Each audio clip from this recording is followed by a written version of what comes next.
Wir sind Jenin und Selena und sind auf Weltreise. Zurzeit befinden wir uns in Rumänien und haben gerade einen 8-tägigen Roadtrip quer durch Rumänien mit dem Auto gemacht. Wie das Ganze aussah, was wir euch empfehlen können und was nicht, das zeigen wir euch im heutigen Video. Bleibt gerne dran! Hi Freunde, schön, dass ihr heute wieder eingeschaltet habt hier auf unserem Kanal. Genau, wie ihr gerade gehört habt, geht es heute um unseren 8-tägigen Roadtrip quer durch Rumänien. Wir haben ihn gerade hinter uns und wollen euch jetzt ein bisschen davon erzählen, was wir so alles erlebt haben, was wir gesehen haben, was wir empfehlen können und was wir nicht empfehlen können.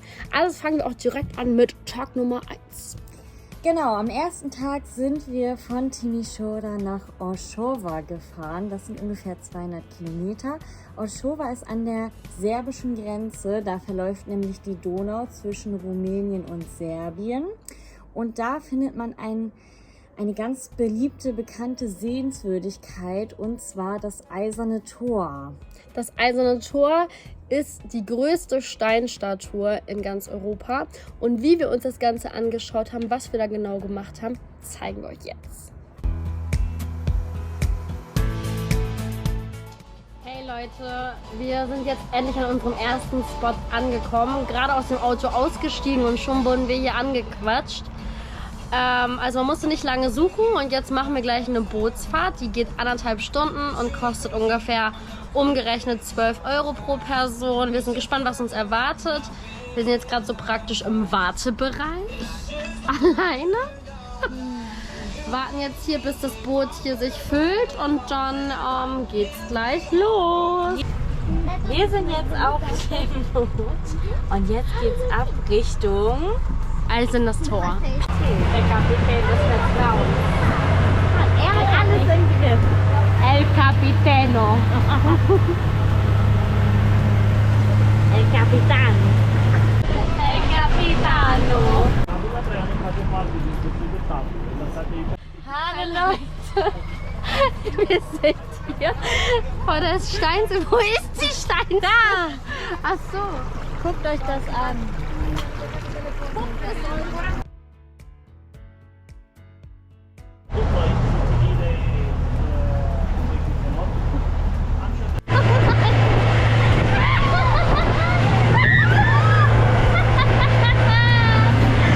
Ja, der Motor ist schon abgegangen. Ey, Capitano, alles im Griff.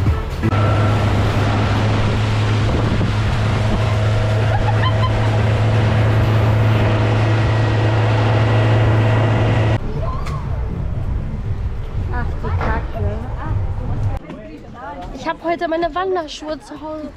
Scheiße.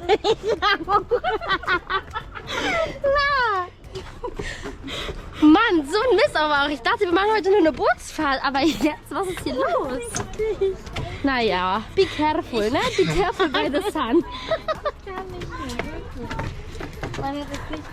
Es wird drauf nicht gestolpert. Also eigentlich kostet dieser Zutritt 10 Lei, Leute. Aber da wir die letzte Tour heute machen, wir einfach einen tollen Kapitän haben, müssen wir gar nichts zahlen.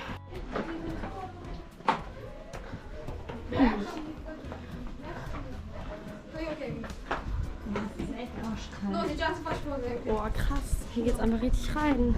Gleich kommt uns ein Bär entgegen. Oh nee,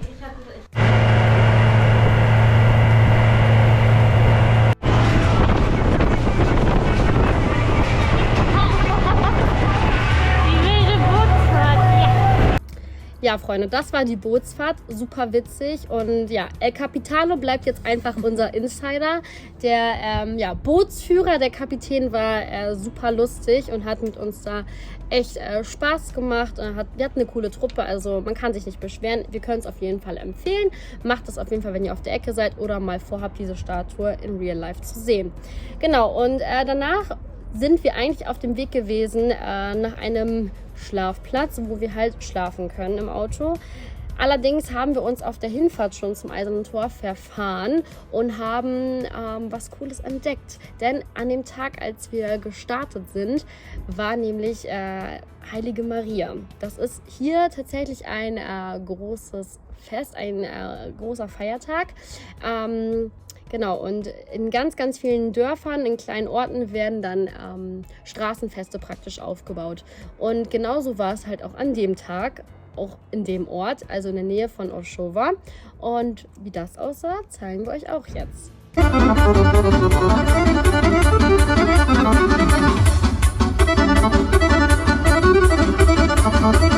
Nach diesem Fest sind wir dann schon mal in Richtung Sibiu gefahren, unser nächster Spot. Das waren ungefähr 300 Kilometer in etwa.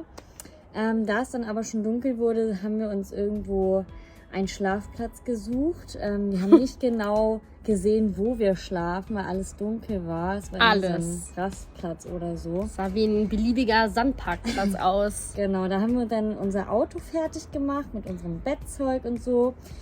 Also ich habe echt gut geschlafen, du glaube ich auch. Wir waren Seitenschlafen war nicht drin, aber Rücken und Bauch war okay.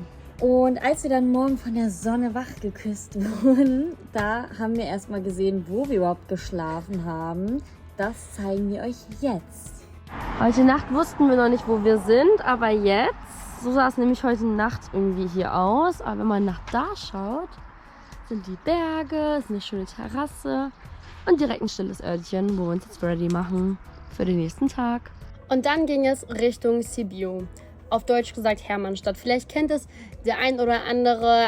Es ist eine sehr, sehr alte Stadt mit viel Geschichte.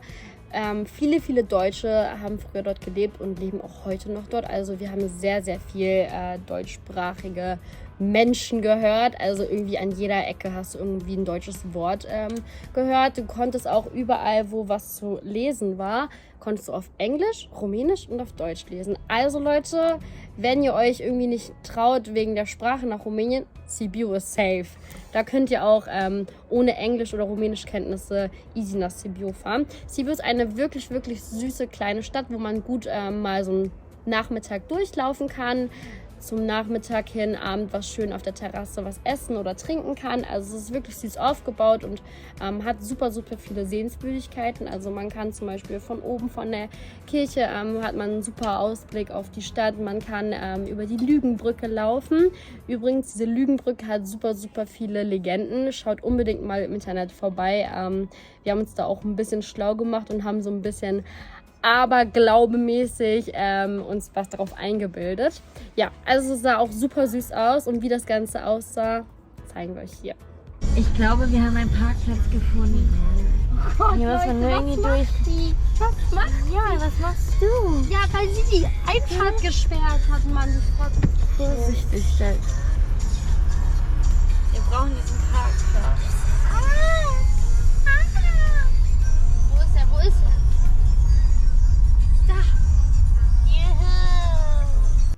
Wir sind jetzt im Zentrum quasi, ne, würde ich sagen. Genau im Herzen von Sibiu. Auch richtig schön. Von hier gehen alle Wege zur Lügenbrücke. Ne? Da gehen wir jetzt auch direkt mal hin. Oder wir gehen erstmal auf den Kirchenturm. Ja, können wir mal schauen. Kein Hundekacker.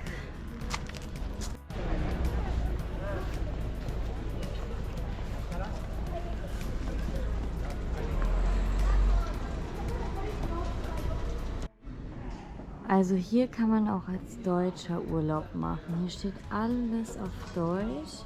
Und es sprechen sehr viele Menschen hier Deutsch. Und viele deutsche Touristen. Ja, also hier sollte man auch gut klarkommen ohne Englisch. Oder Rumänisch. Ja. Ja, von dort aus ging es dann auch schon weiter. Und zwar zu einer sehr beliebten Panoramastraße, die heißt Transfăgărășan. Ja, nicht ganz so leicht auszusprechen, aber wirklich sehr schön. Die ist 171 Kilometer lang, diese Straße. Die verläuft immer in so Kurven. Und da sind wir dann hochgefahren, hatten einen super Ausblick. Und wie das Ganze aussah, das seht ihr jetzt.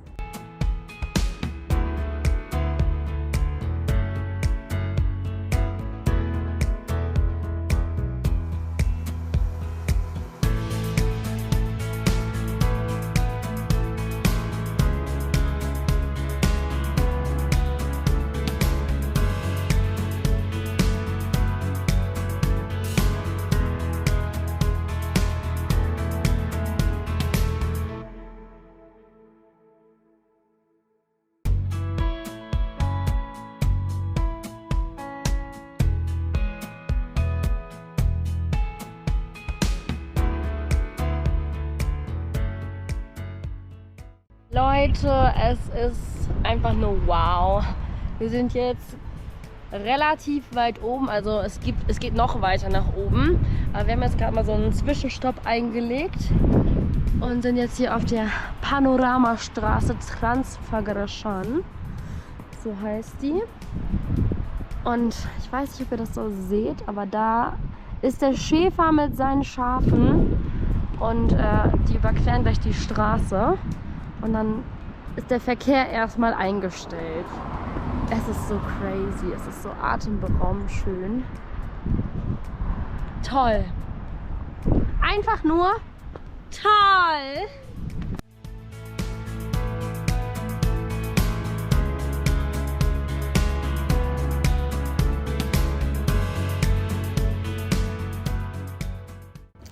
Und ja, Leute, wir haben nicht nur einen Berg gesehen. Also macht euch gefasst drauf, mitten in der Natur zu sein und mit den Tieren eins zu werden. Es ist richtig crazy. Ich konnte gar nicht davon genug kriegen. Ich habe schon zu vielen gesagt, das ist ja wie so eine Bärensafari hier, for free. Also an jeder Ecke waren Bären. Ich glaube, wir haben 8, 9 Bären gesehen und die waren alle so süß und überhaupt nicht gefährlich. Also wir hatten in keinem Moment irgendwie Angst und haben natürlich die Tiere auch respektiert, nicht gefüttert oder irgendwie komische Geräusche gemacht, um die zu erschrecken, sind immer langsam an denen vorbeigefahren. Aber wirklich top. Also es war richtig eine coole Erfahrung, richtig schön. Und weil die Bären so lieb zu uns waren, dachten wir einfach, komm, wir schlafen einfach zwischen Bären und Pension, mitten im Wald, mitten auf der Transfagaraschan. Und haben da wirklich sehr gut geschlafen, bis auf die nervigen Hunde, die die ganze Nacht durchgebellt haben. War super. Also wirklich gar keine Probleme. Kein Bär hat uns irgendwie die Nacht über genervt oder irgendwie uns erschreckt. Alles war super entspannt, bis auf die nervigen Hunde. Das kleinste Problem letztendlich. Aber ja, war auch eine coole Erfahrung. Am nächsten Tag ging es dann zum Hause Dracula. Also wir sind nach Schloss Bran gefahren, das Zuhause von Dracula, den ja bekanntlich jeder kennt. Da sind wir ungefähr 1,5 Stunden hingefahren, war etwas voll. Etwas? Und, ja, wir standen ein bisschen im Stau. Ja. Merkt euch eins, geht nie während der Ferienzeit hin, auch morgens nicht, auch abends nicht, auch unter der Woche nicht. Vergisst es einfach. Einmal und nie wieder. Es war sehr voll. Sehr voll. Als wir dann da waren, gab es da unten so ein paar, wie heißt das, Läden? Wie so ein Bazar aufgebaut. Genau, wie ein Bazar für die Touristen. Da gab es alles von Langosch, Kusunak, keine Ahnung, Dracula, Figuren, Kostüme, alles. Und dann sind wir ins Schloss gegangen, wo wir auch leider sehr lange anstehen mussten. Und es war leider so voll, dass man sich im Schloss auch gar nicht bewegen konnte. Deswegen kleiner Tipp, fahrt außerhalb der Ferienzeit dorthin. Ja, aber ansonsten war es schön. Es ist wie ein Museum aufgebaut, also man kann super viel Geschichte drin lesen.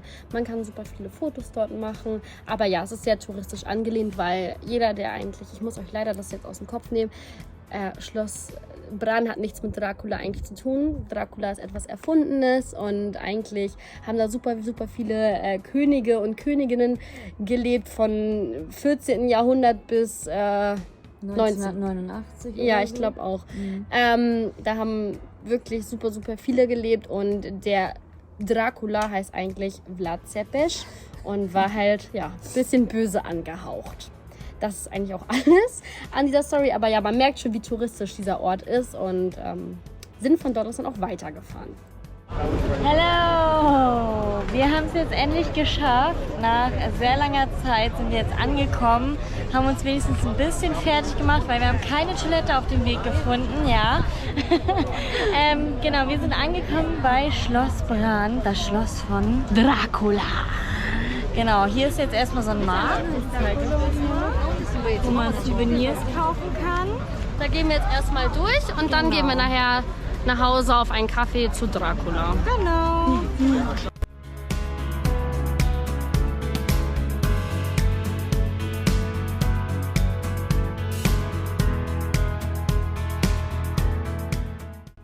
So Freunde, wir stehen jetzt hier an, um ins Schloss reinzukommen. Da hinten, hinter dem Baum verbirgt sich das Zuhause von Dracula.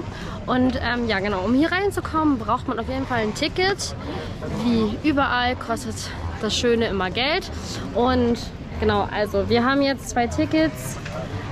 Pro Person kostet es 60 Lei, also genau wie bei der Bootsfahrt, umgerechnet 12 Euro. Und ja, da drin kann man sich dann umschauen und dann ist da ein Museum und man kann Fotos machen. Und ja, mal gucken, wir nehmen euch da gleich mal mit.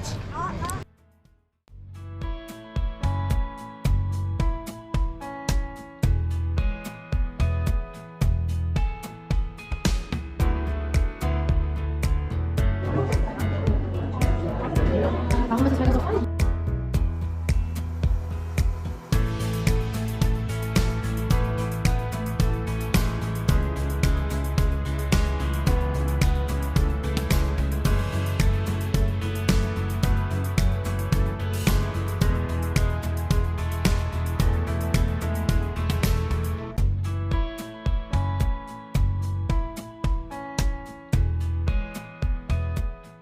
So Friends, wir haben jetzt Kozonak geholt. Das kennen vielleicht einige von euch aus den Weihnachtsmärkten in Deutschland. Das kommt ursprünglich aus Ungarn und ist hier auch weit verbreitet. Hier bekommst du halt ein ganzes Brot. Also es ist so ein Teig, was ummantelt wird mit verschiedenen Toppings. Wir haben hier jetzt mit Kakao. Hefeteig. Hefeteig. Genau, und wir haben jetzt mit Kakao und es wurde gerade frisch gemacht. Sie mussten ein bisschen warten, dass sich das abkühlt. Aber Jeni probiert es jetzt zum ersten Mal und macht den Taste-Test, genau. Okay. Genau, kriegst du es hin? Ja? Okay.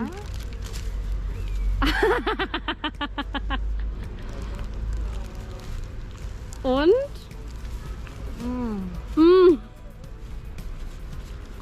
Ist geil?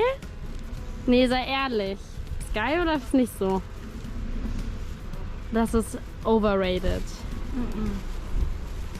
Es ist geil mit dem Kakao, weil es dann halt nach Schokolade schmeckt. Ja, es gibt es aber auch. Mit Schoko ist geil. Es gibt es auch noch klassisch mit Zucker nur oder mit Mandeln oder mit Mohn. Auf jeden Fall, Leute, ihr müsst es probieren, wenn ihr hier seid, weil das, was auf den Weihnachtsmärkten in Deutschland ist nicht zu vergleichen. Das ist einfach geiler und günstiger. 20 Lei für ein ganzes Brot. Dazu eine passende Limonade. Cheers! Danach sind wir weitergefahren in ein Örtchen namens Sinaia. Auch sehr süßes kleines Touristenstädtchen. Also die haben sich da wirklich Mühe gegeben. Ich zitiere, wenn ich irgendwo hinziehen würde nach Rumänien, dann wäre es in Sinaia. Genau, richtig süß. Da wollten wir dann eigentlich mit der Gondel fahren. Und dann sind wir auch den ganzen Berg gefühlt schon raufgefahren, bis wir die Gondel gefunden hatten. Aber die war eh schon geschlossen. Deswegen haben wir uns einfach umgeguckt nach was zu essen. Haben dann auch was Leckeres gefunden. Und wie das da so war, das seht ihr jetzt. Wir sind jetzt in Sinaia angekommen. Von Schloss Bran sind wir jetzt hierher gefahren. Haben ein bisschen länger gebraucht durch einen sehr langen Stau. Passiert. Und jetzt gucken wir uns ein bisschen in der Stadt um. Suchen einen Spot zum Essen. Pizza ist die Pizza. Super knusperig. Pepper Pizza. Pepper Pizza. Pepper Pizza für dich und mich. Oh. Und wie schmeckt sie? Sehr gut. Ja, und dadurch, dass die Gondel leider schon zu hatte und es super, super spät war, als wir in Sinaia ankamen, sind wir weiter nach Brașov gedüst. By the way, unsere absolute Favoritenstadt. Empfehlung, wirklich sehr schöne Stadt. Sehr schön aufgebaut, sehr, sehr niedlich, sehr sauber, toll einfach.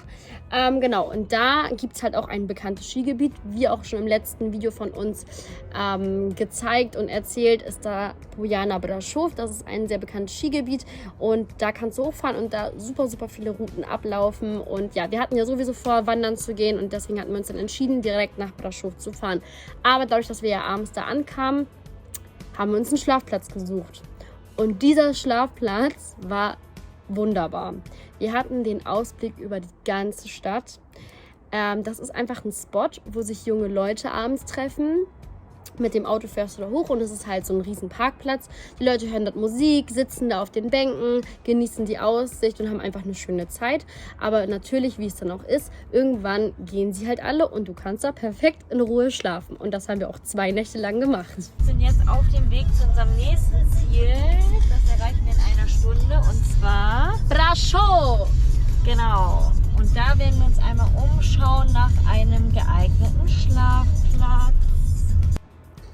Zurückgekommen von der Wanderung waren wir erstmal was essen, weil es war wirklich sehr anstrengend. Und dann sind wir ein bisschen in die Stadt gegangen.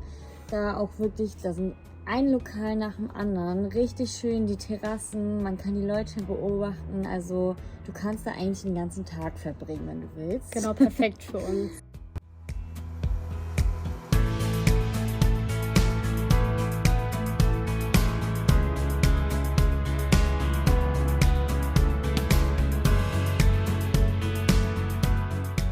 Da haben wir uns dann einmal gestärkt und dann sind wir wieder ins Auto, weil wir uns einen Schlafplatz wieder suchen wollten. Den gleichen, den wir eigentlich die Nacht davor hatten. Ja, und auf der Fahrt dahin haben wir einfach eine Limousine gespottet, Leute. Oh, wie besonders! Die war richtig, richtig groß irgendwie und hinter ihr sind gefühlt 1000 Autos mit Warnblinker und Hupen gefahren und wir dachten uns, wir schließen uns einfach mal an, sind dann hinter den Autos, hinter der Limousine, auch mit Warnblinker und Hupen, alles hinterher gerast, ne? Gefühlt durch die ganze Stadt. Ich bin so gefahren, als würde ich diese Stadt in- und auswendig kennen. Mit 100 Ja. gar kein Problem. Also ihr könnt ja in Rumänien so fahren, wie ihr wollt, ne? Also Straßenschilder werden nicht so ernst genommen. Also für alle, die gerne mal ein bisschen übertreiben, kommt nach Rumänien. Und was bei dieser wilden Verfolgungsjagd bei rausgekommen ist, das seht ihr jetzt.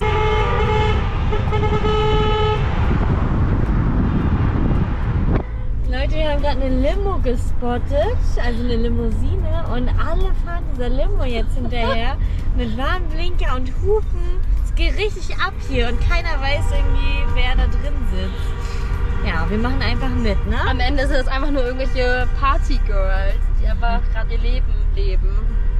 Und wir folgen ihnen allen. Oder es ist Madonna, we will see. Wir sind jetzt anscheinend am Partyspot angekommen. Hier ist nämlich eine Eventhalle. Am Ende ist einfach nur Ja, wahrscheinlich ist es halt wirklich eine Hochzeit wahrscheinlich. jetzt. Guck sie dir an, welche Primadonna aussteigen. Was? Oh Gott, das ist peinlich. Ich glaube, das ist eine Hochzeit. Wir sind gerade den Bräutigam gefolgt, glaube Oh ich. Gott, wie unangenehm. Ja, guckt euch die Leute an. Wir haben uns verfahren. Warte mal, Jenny.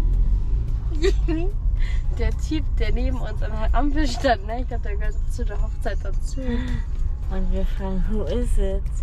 Which star is? Geradeaus. Aber er hat gesagt, ja, einfach geradeaus. Naja, jetzt fahren wir erstmal zu McDonald's und Ich traue mich da gar nicht rein.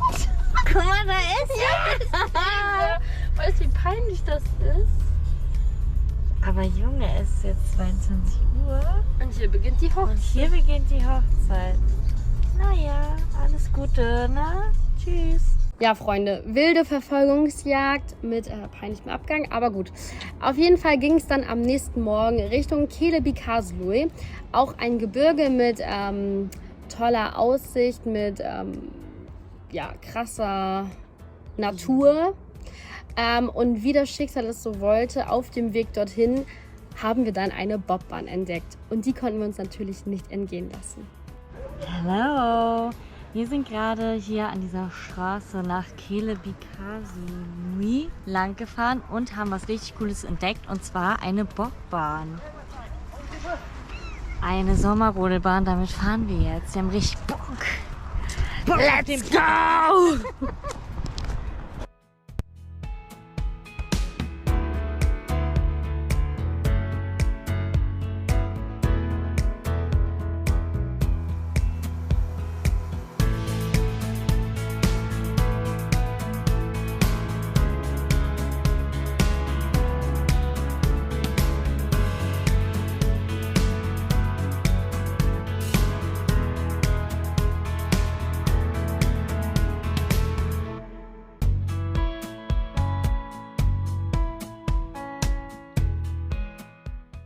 Leute, schaut euch das an.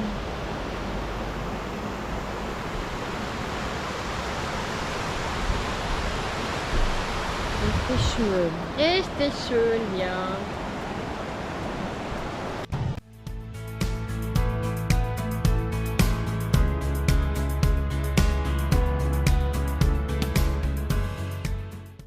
War auf jeden Fall richtig geil. Also Bobbahn fahren können wir euch nur empfehlen. War cool, war auch nicht so teuer. Und Kelebikazulu war sehr, sehr schön. Genau, dann ging es weiter für uns nach Târgu Mureș. Auch eine kleine Stadt, so ländlich. Naja, wie die anderen Städte halt auch. Wir sind einmal durchgefahren, hat uns jetzt nicht so gecatcht. Leider nicht. Vielleicht gefällt es dem einen oder anderen von euch da mehr. Vielleicht waren wir nicht in der richtigen Gegend. Jedenfalls haben wir uns dann dazu entschieden, in die Mall zu fahren, um etwas zu essen.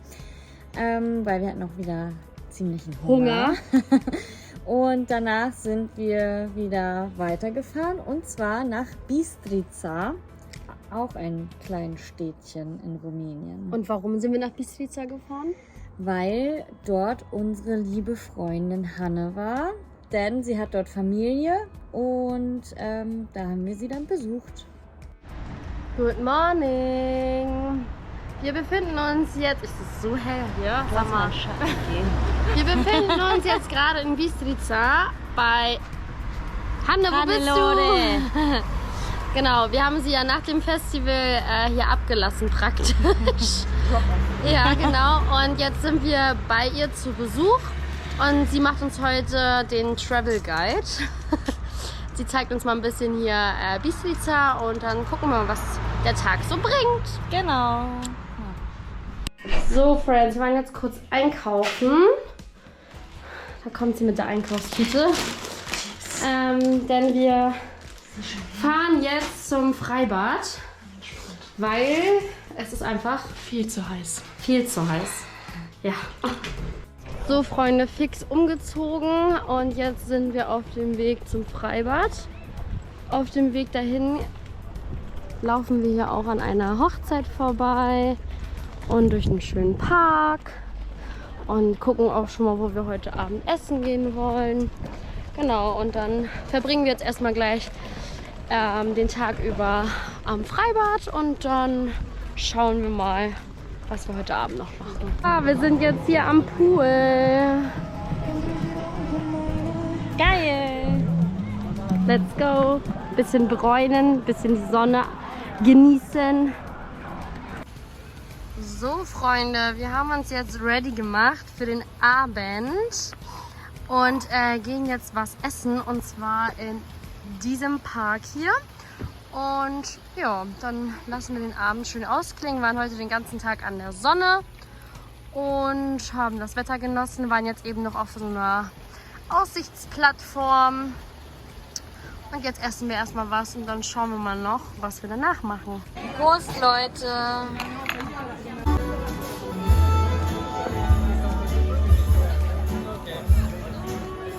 So, also Jane hat schon von ihrem Nachtisch gegessen. Sie konnte es nicht zusammenreißen. Ja. Jane, was hast du denn da? Ich habe einen Lava-Cake. Ist der so groß wie in deinen Vorstellungen? Nein, nicht. Wie groß?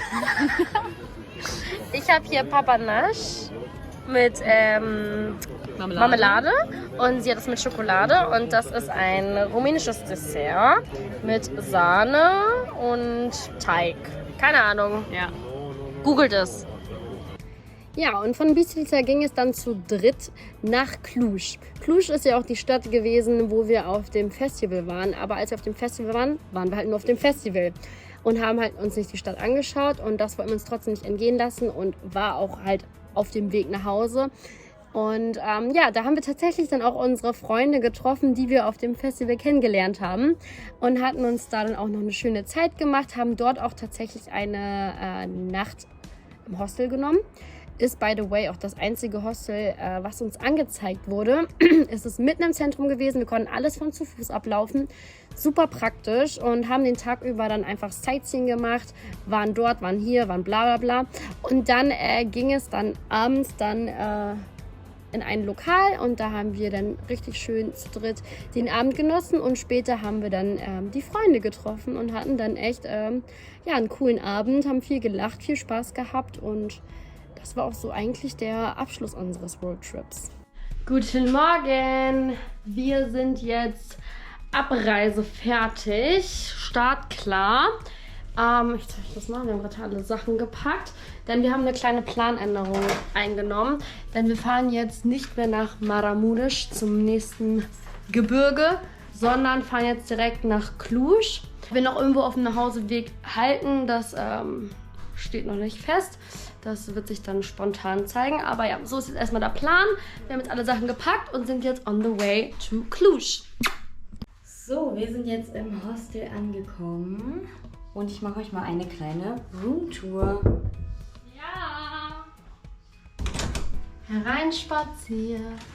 Das ist ein Zimmer für 2 Personen. Wir sind zwar zu dritt, aber naja, macht ja nichts. Hier ist einmal das. Wir kuscheln ja Bett. alle gerne. Und dann gibt es hier Das ist so cute. ein kleines Willkommensgeschenk. Was ist das überhaupt? Achso, irgendwie Einmal so ein Keks traditionelle Schokolade und einen Schnaps. und ein Snaps. Palinka. Traditionell hier, was hier getrunken wird. Was ist hier Auch sehr schöne Wandfarbe, finde ich übrigens. Will ich mir auch machen. Und das Badezimmer, klein aber fein. Geh mal raus, das passt nicht. Genau, Waschbecken, Toilette, alles sauber, Spiegel. Ja, hier sind wir jetzt für eine Nacht und dann geht es weiter. Wir sind jetzt auch schon im Zentrum, Leute, nach 2 Minuten Fußweg. Das geht ziemlich fix. Also wir haben eigentlich ein sehr, sehr zentrales Hostel. By the way, es ist auch das einzige Hostel, was es in Cluj gibt. Also ihr könnt hier keinen Fehler machen. Ja, jetzt wollen wir Erstmal was essen, denn wir haben Hunger. Wie immer.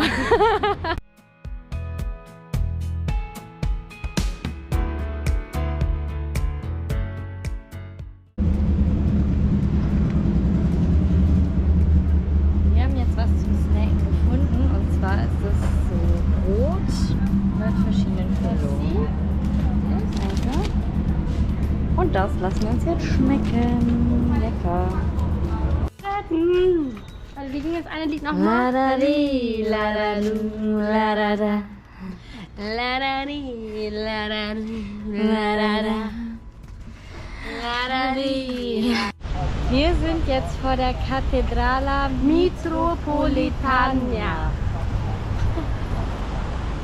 So, eine Kirche hier in Cluj. Also, wenn ich eins sagen kann, ich habe noch nie so viele Statuen gesehen wie in Rumänien. Dieses Land hat es einfach mit Statuen. So Leute, das Einzige, was hier noch hilft, ist ein Eis. Einmal zeigen. Was habt ihr für Eissorten? Ich habe Traube und Exotik. Ich habe Drachenfrucht und Zitrone. Ich habe Traube und Kiwi. Und alles ist geil. Lecker. Prost. La da di, la da du, la da da. La da di, la da du, la da da. La da di, la da du, la da da. La da di, la da du, la da da. La da di, la da da. Genau. So, Friends, wie man schon im Hintergrund sehen kann, sind wir gerade im Botanischen Garten von Cluj. Der Eintritt kostet hier regulär 3 Euro pro Person. Was ich euch auf jeden Fall empfehlen kann, wenn ihr Studenten seid, nehmt immer eure Studentenkarte mit. Denn hier kann man in ganz Rumänien super, super viel Geld sparen, wenn man Student ist. Ja, aber 1 Euro. Du hast auch einen falschen Preis gesagt. Es kostet nur 2 Euro 9 Lei. 2 Euro kostet pro Person Ja, 9 Lei. und Und 2 für einen Euro. Student 1 Euro. Und 1 Euro. Ah, okay. Aber man kann trotzdem als Student hier überall sparen und ja, 2 Euro Eintritt, entschuldige. Aber ja, wir gehen jetzt hier so ein bisschen spazieren. Das sind auf jeden Fall schon sehr schöne Blumen hier. Oh. Wenn der Durst wieder kickt bei 35 Grad und Stadterkundungstour. Und schmeckt? Ja. Ich glaube auch. Ja? Ja, lecker.